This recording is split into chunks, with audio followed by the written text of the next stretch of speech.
Hi everyone, it is Fitz with your daily delivery. Hope you're doing well. Welcome to a new week of Kansas State news. Today we're going to talk about Kansas State's running backs because this is a really interesting position group for the Cats, including Coach Brian Anderson, who called this the deepest room he's had at Kansas State as he, along with everyone else who arrived with Chris Kleiman, are entering their 7th year at Kansas State. And it's been a really interesting role for Brian Anderson out of that running back room. We'll get into that right after I remind you to go ahead and subscribe to this YouTube channel. Hit the thumbs up, leave those comments. We appreciate it. We need those subscriptions to help us out. And we're now sponsored by coldest.com. Head on over there. Code LifeOfFits. Get you 10% off. I'm telling you, these things are great. Check it out. Just go look at some of the really cool designs. Brian Anderson inherited a room from the previous coaching staff with no one in it. There was no running backs, on scholarship at least, at the time when Chris Kleiman was hired. If you recall, they went out and, pieced it together, featuring mainly James Gilbert and Harry Trotter, but they kind of threw it together. And you know what? To their credit, Kansas State had a productive run game in the 2019 season, which was Kleiman's first. And then, well, those guys left. They graduated, and a kid named Deuce Vaughn showed up on campus, and so did a pandemic. So for the next 3 years, Deuce Vaughn was Kansas State's running back. We know how good he was, and we thought the world would be ending for the running game when he departed.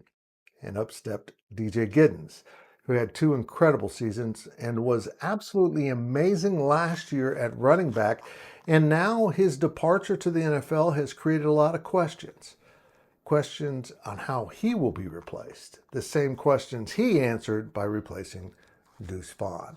Brian Anderson's answer to that is something some of you won't like to hear, but I think he does. It's a committee, because he feels like he's got a group of guys that can all make plays if asked to do so. Of course, it starts with Dylan Edwards, and Dylan is showed in the bowl game how incredibly special he can be. But he is a much different running back than DJ Giddens. He is a lot of flash, and, well, DJ was substance, as in, I'm going to run over you substance. And Joe Jackson, the backup, is probably a little bit more like that. Now, his measurements show that he's the same size as DJ. My eye test says he's smaller, but he is certainly bigger than Dylan Edwards. A lot of people are bigger than Dylan Edwards, but a lot of people are a lot easier to tackle than Dylan Edwards. And Joe Jackson showed that he too is very capable during that Rate Bowl win over Rutgers. But the room doesn't stop there. And like so many other rooms that have been thinned out by the eventual roster limit that K-State had to enforce, and then it was rolled back a little bit. But there are 6 guys in this running back room, all of them on scholarship. Let's go through them because Brian Anderson talked about these guys at last week's press conference. And I mentioned Dylan Edwards and Joe Jackson, and Antonio Martin Jr. comes in through the transfer portal. He's a veteran, but he's not arriving until, fall camp here. And so he's a little bit behind. But as Brian Anderson said, he's a veteran. He's picking things up. He will be there, and he's available.